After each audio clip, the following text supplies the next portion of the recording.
Halo, saya Diadi Sriatna, NPM 1917051009. Di sini saya akan menjawab soal dari ujian tengah semester mata kuliah pengantar robotika. Dengan soal melakukan analisis terhadap robot Gundam dalam video yang pada link YouTube di bawah ini, dengan melakukan analisis spesifikasi sistem penggerak atau locomotion system yang meliputi mekanisme, aktuator, dan sistem transmisi yang digunakan, serta mengetahui tentang kinematika dan dinamika pada robot tersebut dan menjelaskan apakah ada sensor yang digunakan. Yang pertama ada spesifikasi tentang robot Gundam raksasa. Mengutip dari Crunchyroll.com, robot replika Gundam berukuran raksasa ini diciptakan untuk memperingati anniversary Gundam yang ke-40 tahun. Nah, model yang dibuat itu replika, yakni Gundam RX-78-2, salah satu model Gundam legendaris. Gundam Factory Yokohama sendiri merupakan fasilitas yang berisi dek observasi dan area pemeran bertema Gundam. Pengunjung bisa melihat berbagai hal tentang Gundam di tempat ini. Nah, untuk spesifikasinya tersendiri, RX-782 Gundam memiliki ukuran tinggi yaitu ini 18 meter dan berat 25 metrik ton, dan dapat memberikan sejumlah gerakan yang sederhana hingga kompleks, seperti menggerakkan kaki, tangan, dan kepala hingga berlutut, serta dilengkapi berbagai lampu yang terpasang di bagian-bagian tertentu robot RX-782 ini, seperti di kepala, lalu di mata, dada, lutut, dan sebagainya, yang dilansir dari Soranews.4. Nah, mengutip juga dari antara Ending News Network pada Sabtu 23 Oktober 2021, fasilitas Gundam tersebut melaporkan saat ini menghasilkan 0 emisi karbon dari listrik. Nah, Evolving Gate Corporation yang menjalankan Gundam Factory Yokohama mengatakan pihaknya ingin meningkatkan kesadaran publik tentang perlunya beralih ke sumber energi terbarukan dengan berkolaborasi tidak hanya dengan pemerintah daerah tetapi juga dengan industri hiburan. Jenis robot Gundam raksasa adalah robot humanoid raksasa. Nah, robot humanoid raksasa ini adalah robot yang penampilan keseluruhannya dibentuk berdasarkan tubuh manusia yang mana mampu melakukan interaksi dengan peralatan maupun lingkungan yang dibuat untuk manusia. Secara umum, robot humanoid memiliki tubuh dengan kepala, 2 buah lengan, dan 2 kaki. Meskipun ada pula beberapa bentuk robot humanoid yang hanya berupa sebagian dari tubuh manusia, misalnya dari pinggang ke atas, beberapa robot humanoid juga memiliki wajah lengkap dengan mata dan mulut. Android merupakan robot humanoid yang dibangun untuk secara estetika menyerupai manusia. Yang kedua ada sistem penggerak atau locomotion system. Sebelum kita mengetahui sistem penggerak, apa sih robot itu? Robot adalah sebuah alat mekanik yang dapat melakukan tugas fisik, baik menggunakan pengawasan dan kontrol manusia, ataupun menggunakan program yang telah didefinisikan terlebih dahulu, seperti kecerdasan buatan.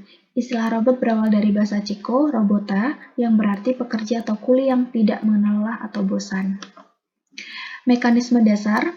Kemampuan untuk melakukan pergerakan merupakan kemampuan paling mendasar bagi robot. Untuk melakukan pergerakan sesuai dengan yang diharapkan, dibutuhkan konfigurasi mekanik yang tepat. Konfigurasi mekanik ini sangat penting dalam pengaturan mekanisme gerak robot dan mentransmisikan daya dari suatu bentuk ke bentuk yang lain.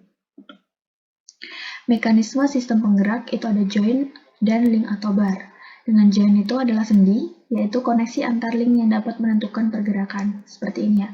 Seperti gambar ini adalah merupakan joint, dan link atau bar merupakan bagian-bagian kerangka yang kaku yang dihubungkan secara bersamaan sehingga membentuk suatu rangkaian kinematik. Digambarkan seperti ini, ada motor 1 dan link 1, motor 2, link 2, dan ada loopnya. Mekanisme sistem penggerak joint and link mesin adalah mekanisme dasar yang merupakan konfigurasi dari beberapa link yang dapat dianalogikan dengan lengan yang terhubung dengan lengan lainnya melalui joint yang dianalogikan dengan sendi. Konfigurasi ini sering digunakan sebagai robot manipulator untuk melakukan berbagai pergerakan. Secara garis besar, konfigurasi joint and link dapat dibagi menjadi beberapa tipe, yaitu ada tipe open loop, yang seperti gambar ini ya, open loop, ada single loop, dan multi loop. Nah, kemampuan untuk melakukan pergerakan merupakan kemampuan paling mendasar bagi robot. Untuk melakukan pergerakan sesuai dengan yang diharapkan, dibutuhkan konfigurasi mekanik yang tepat. Konfigurasi mekanik ini sangat penting dalam pengaturan mekanisme daya dari suatu bentuk ke bentuk yang lainnya. Lalu ada aktuator. Aktuator itu adalah komponen mekanik yang digunakan untuk menghasilkan gerakan pada robot. Sumber gerakan mekanik utama pada robot untuk menggerakkan bagian-bagian tubuh dari robot berupa motor. Nah, aktuator merupakan penggerak yang jika dilihat dari prinsip penghasil gerakannya dapat dibagi menjadi tiga, yaitu ada penggerak berbasis motor listrik dengan motor DC, servo, stepper, AC, dan sebagainya. Dan yang kedua itu penggerak pneumatik atau berbasis kompresi gas yang merupakan udara, nitrogen, dan sebagainya. Dan yang ketiga itu ada penggerak hidraulik yang berbasis kompresi benda cair seperti minyak lumas dan lain sebagainya.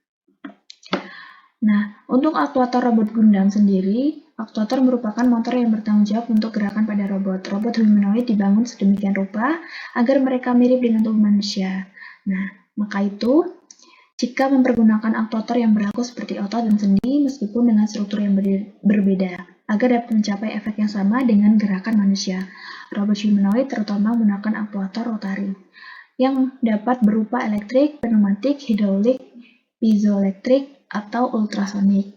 Nah, salah satu yaitu muscle wire adalah kawat otot yang biasa digunakan pada tangan robot. Fungsinya adalah menggerakkan jari-jari pada otot. Nah, ini seperti tangan manusia ya, yang mana meliputi ada kawat otot tadi atau muscle wire-nya pada robot Gundam.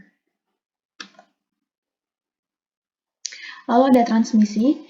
Transmisi seperti hidrolik, pneumatik, elektrik, ataupun kombinasi dari ketiganya, dengan atau tanpa sistem transmisi. Torsi atau force dan kecepatan tersedia pada suatu aktuator diperlukan untuk mengendalikan posisi dan kecepatan.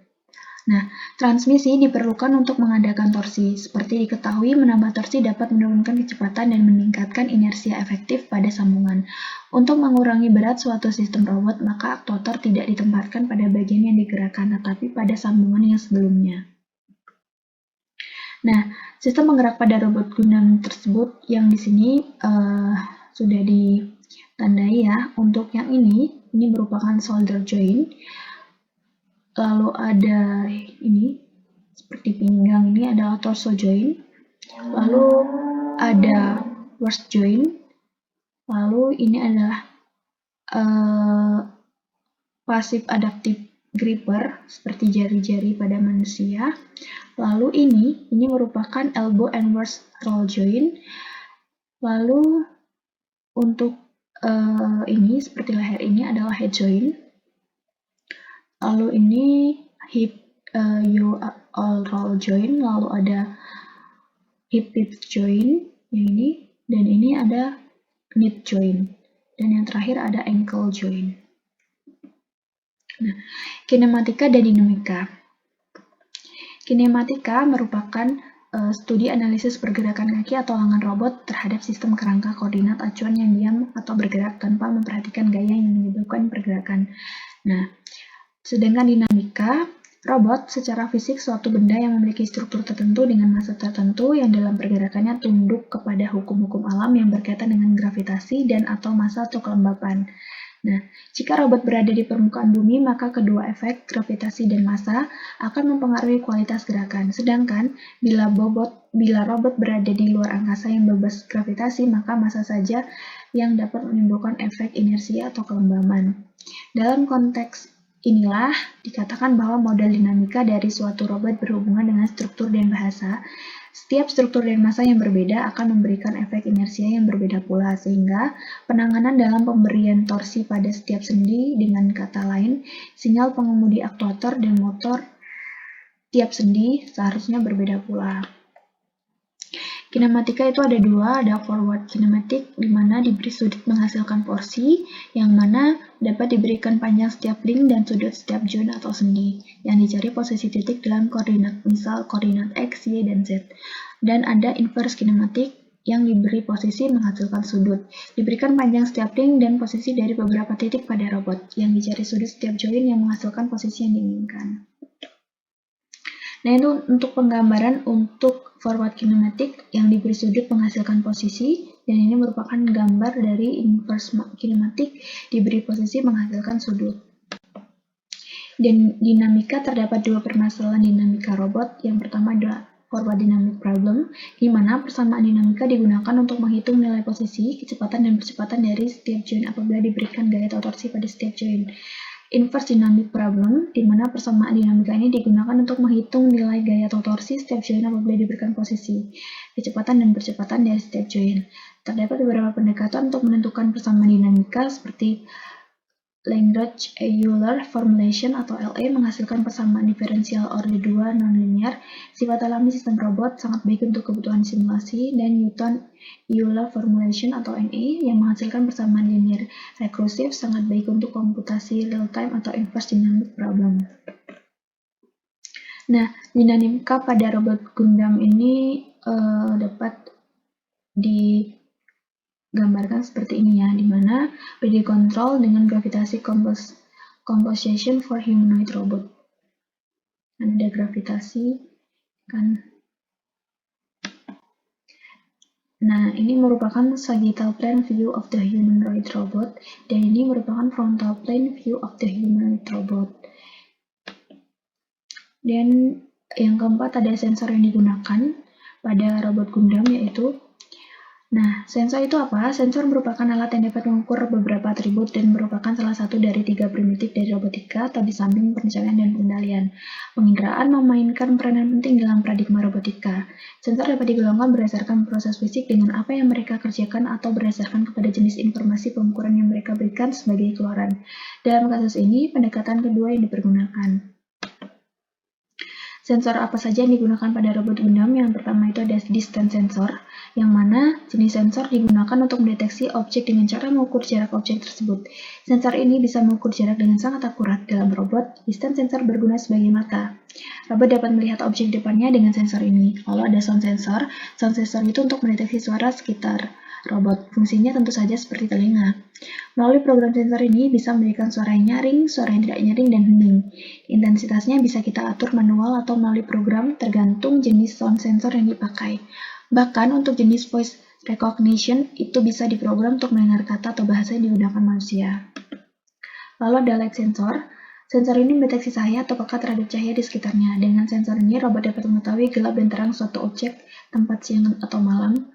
Dan untuk menentukan gelap dan terang suatu tempat biasa menggunakan LDR sensor, sementara untuk keperluan robot mengikut garis atau line follower menggunakan infrared sensor. Lalu ada balance sensor. Balance sensor ini biasa digunakan untuk membuat robot tetap seimbang, mengetahui kemiringan dan membantu bangun saat robot terjatuh. Salah satu contohnya adalah giroskop dipakai juga pada smartphone. Kestabilan pada robot dikendalikan dengan metode kendali PID yang merupakan sistem pengendali yang berfungsi untuk mencari nilai kestabilan sehingga respon sistem yang diperoleh dapat mencapai set point. Maka dari itu, diperlukan sistem penyeimbang yang dapat membaca sudut kemiringan pada robot. Lalu ada temperatur sensor. Sama seperti kulit yang dapat merasakan panas dan dingin, dengan temperatur sensor, robot dapat mengenali suhu yang ada di sekitarnya. Berbagai macam sensor dan fungsinya dari sensor ini juga termasuk atau sering disebut orang sebagai sensor suhu. Jenis sensor ini dapat mendeteksi sebuah temperatur dan kelembapan. Sensor ini fungsi utama untuk proses pengukuran suhu dan kelembapan. Lalu ada akselerometer sensor, yaitu perangkat yang berfungsi untuk mengukur akselerasi tepat. Akselerasi tepat yang diukur memiliki ketepatan koordinat. Sebaliknya, akselerometer melihat akselerasi terkait dengan fenomena berat yang dialami oleh massa uji pada kerangka acuan perangkat akselerometer. Nah, itu saja dari saya mengenai analisis dari robot Gundam yang meliputi spesifikasi, sistem gerak atau locomotion system yang meliputi mekanisme, aktuator, dan transmisi yang digunakan, serta kinematika dan dinamika, dan sensor yang digunakan. Bila ada kata dan penyampaian saya yang kurang, saya ucapkan mohon maaf. Saya ucapkan terima kasih.